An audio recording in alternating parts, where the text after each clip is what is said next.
Salut, je te retrouve dans cette nouvelle vidéo dans laquelle on va voir ensemble quelques techniques pour passer les sauts plus rapidement quand tu te retrouves sur un circuit.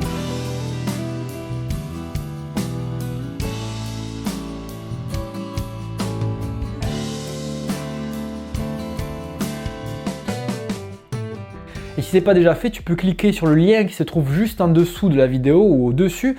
Il te permet d'accéder à un espace membre, espace sur lequel tu auras beaucoup de vidéos privées sur la technique moto, la préparation physique, qui sont beaucoup plus poussées que les vidéos que tu retrouves sur YouTube.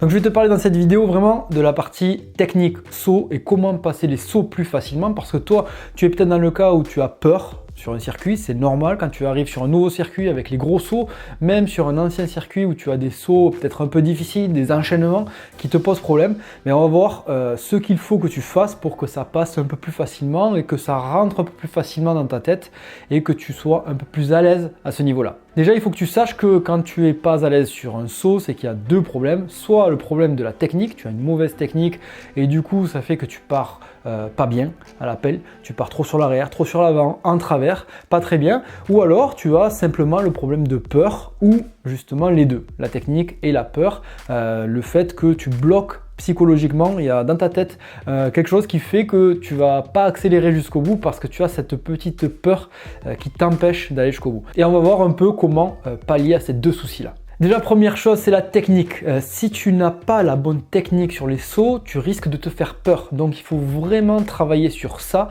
sur la partie technique. Qu'est-ce que j'appelle la technique? C'est le fait de maîtriser ta moto et de faire exactement ce que tu veux avec ta moto. Si tu veux que ta moto plonge sur l'avant pour absorber la réception, il faut que tu saches le faire et que tu arrives à le faire quand tu en as vraiment envie et pas quand tu prends un coup de raquette à l'appel. Tu vois, il faut que cette technique, tu la travailles petit à petit pour être à l'aise dans n'importe quelle situation. Les situations les plus compliquées, c'est quand tu as l'appel qui est troué avec des ornières. Ça, ce sont des situations où si tu n'as pas la bonne technique, tu risques de tomber et peut-être de te faire mal. Donc la technique de base, c'est quoi? C'est vraiment d'être debout, en appui sur le repose-pied, de serrer ta moto à l'appel du saut et d'être assez centré, d'avoir la tête au-dessus du guidon avec les coudes un peu relevés. Ça, c'est la technique de base qui te permet de te faire beaucoup moins de frayeur. Surtout, et surtout quand tu débutes, ne va pas prendre un appel assis. C'est assez rare que l'on fasse des appels assis, mais quand tu débutes ou quand tu as un niveau un peu faible, on va dire, ne tente pas l'appel assis. Autre chose pour les sauts qui n'ont pas beaucoup d'élan, il faut que tu sois droit à l'appel du saut. Ça te permettra d'éviter de partir en travers et d'éviter de te faire des grosses frayeurs. À partir du moment où tu as cette technique qui est correcte, là tu peux commencer à passer des sauts assez faciles, des tables et des sauts encore plus longs et petit à petit d'arriver à passer tous les sauts du circuit. Moi je te conseille de t'entraîner sur des sauts que tu connais très bien, d'être à l'aise, d'être précis même, d'arriver à atterrir exactement là où tu as envie pour ensuite enchaîner les sauts qui te font un peu plus peur et qui sont un peu plus compliqués, où les appels sont un peu plus difficiles et il faut que tu sois un peu plus précis sur la réception. Autre problème, c'est le problème de la peur, le fait que tu aies l'appréhension sur les gros sauts. Mais tu vas voir que ce problème de la peur est directement lié avec le problème de la technique. Si tu n'as pas la bonne technique, tu sais qu'à un moment donné, tu vas peut-être partir en travers, partir sur l'avant, partir sur l'arrière même. Tu ne vas pas maîtriser ta moto. Si tu as une technique qui te permet de maîtriser ta moto à n'importe quel moment, tu vas voir que la peur s'efface petit à petit.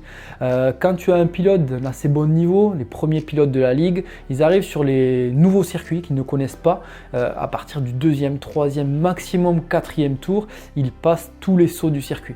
Ça, pourquoi? Parce que déjà, ils ont la confiance et ils ont confiance en leur technique surtout. Ils ont confiance en leur technique, ils connaissent bien leur moto parce qu'ils s'entraînent régulièrement. Donc voilà, ce sont plein de paramètres qui font que ta peur diminue petit à petit. Donc moi, je te conseille, si tu es un peu débutant, si tu as quelques difficultés dans ce domaine-là, de t'entraîner sur des petits sauts tranquilles, de maîtriser ta moto, de maîtriser l'assiette de ta moto. Tu vas voir que l'assiette de ta moto, elle est liée à deux choses. Elle est liée au régime moteur et elle est liée à ta position. Donc si tu as le bon régime moteur, c'est-à-dire l'accélération, le bon rapport, et si tu as la bonne position, normalement, il n'y a pas de souci. Voilà, donc comme je te l'ai dit tout à l'heure, si tu veux aller plus loin dans le secteur des sauts, dans le secteur de la technique, dans le secteur même du physique motocross, clique sur le lien qui se trouve dans la description de la vidéo. Ça te permettra d'accéder à l'espace membre, l'espace privé. Et moi, je te dis à très bientôt dans une prochaine vidéo sur MX Réflexion.